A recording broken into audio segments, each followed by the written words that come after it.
सृष्टि बचपन से ही दिखने में सुंदर नहीं थी, लेकिन अमीर बाप की बेटी सृष्टि पर उसकी माँ जान छिड़कती।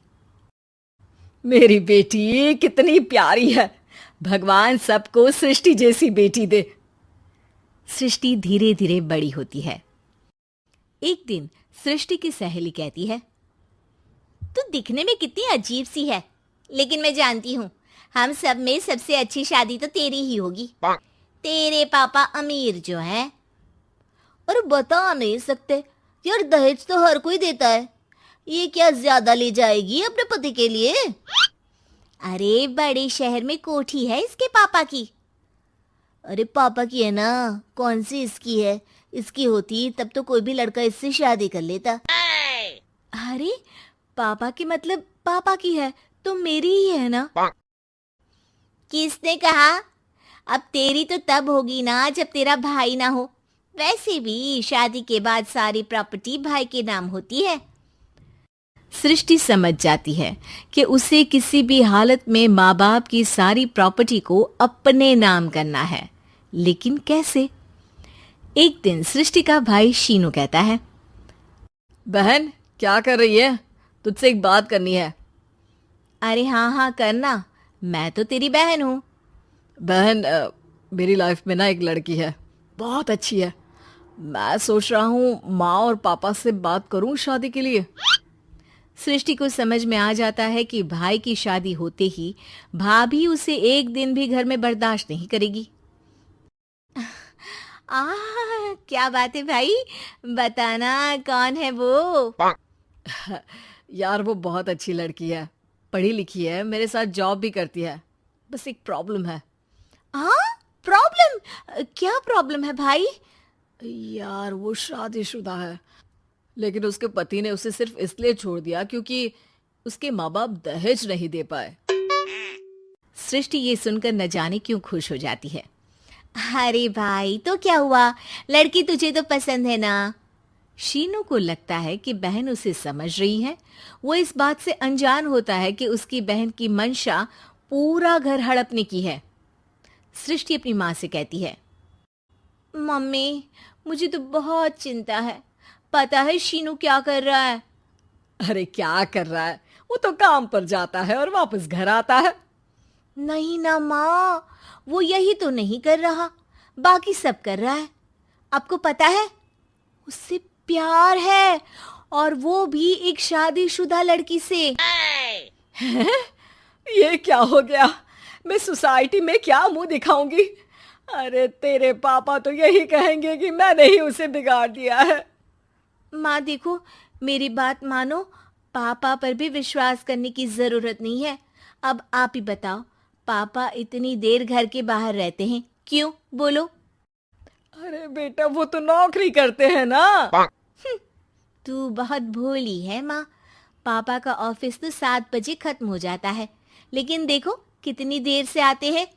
अरे नहीं नहीं बेटा, ऐसी कोई बात नहीं है। सृष्टि माँ को एक औरत से बात करते पिता की फोटो दिखाती है। देखो माँ कैसे हैं पापा, मैं ना कहती थी कि पापा सही नहीं है। मैं तेरे पापा से बात करूंगी, दे फोटो मुझे। ओ माँ, वो तो डिलीट हो गई। लेकिन चल, तूने तो देख लिया ना, पापा से बाद में बात कर लेना, और हाँ मेरा नाम बिल्कुल मत लेना। हाँ माँ। अब क्या था, सृष्टि के माँ और पिता के बीच झगड़ा होना शुरू हो जाता है। सृष्टि के मन में क्या चल रहा था कोई नहीं जानता था। एक दिन, माँ सृष्टि के लिए एक लड़का देखा है, वो लोग शाम को उसे देखने आने वाले हैं। और हाँ माँ, एक खुशखबरी, मैं और पापा मिलकर एक नया बिजनेस ट्राई कर रहे हैं। शाम को लड़का आता है, सांवले रंग का। सृष्टि को तो बिल्कुल भी पसंद नहीं आता। लड़की की माँ कहती है, लड़की का चेहरा तो कोई खास नहीं, लेकिन अगर मेरे बेटे को आप लोग सेटल कर दें तो मैं उसकी शादी आपकी बेटी से करवा दूं। सृष्टि को लड़का बिल्कुल पसंद नहीं था। उसे भाई पर गुस्सा आ जाता है।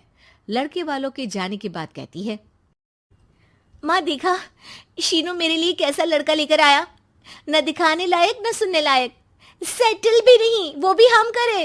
अरे माँ, मैं जानती हूँ ये मेरी शादी किसी भी घर में क्यों करवाना चाहता है। अरे कैसी बात कर रही है बहन? तूने तो देखा ना, लड़के को मैंने ही मना कर दिया तुझसे शादी के लिए। जिसने लड़का बताया था उसने उसकी बहुत तारीफ की थी। बात आई गई हो जाती है, लेकिन सृष्टि का मन शांत नहीं होता। क्या करूं, कुछ समझ में नहीं आ रहा। मेरी शादी हो गई तो ये लोग पूरी प्रॉपर्टी शीनू के नाम कर देंगे, मेरे हाथ तो कुछ लगेगा ही नहीं।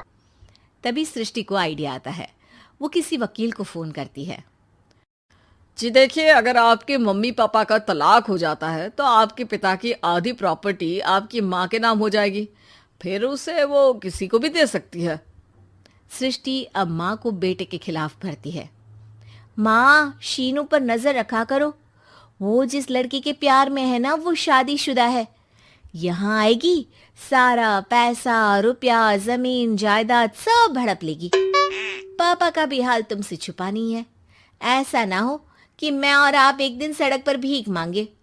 हे भगवान, मैं तो जीते जी मर जाऊंगी अगर ऐसा हो गया तो। ऐसा हो गया नहीं माँ, ऐसा ही होगा। अभी समय है, आगे का सोच लो। मैं तो कहती हूँ पापा से आधी प्रॉपर्टी लेकर अलग हो जाओ। पापा की आधी प्रॉपर्टी भी हम लोगों को अगर मिल जाती है ना तो अगले 7 जन्म सफल समझो। बेचारी माँ बेटी के कहने पर पति से तलाक लेकर अलग हो जाती है।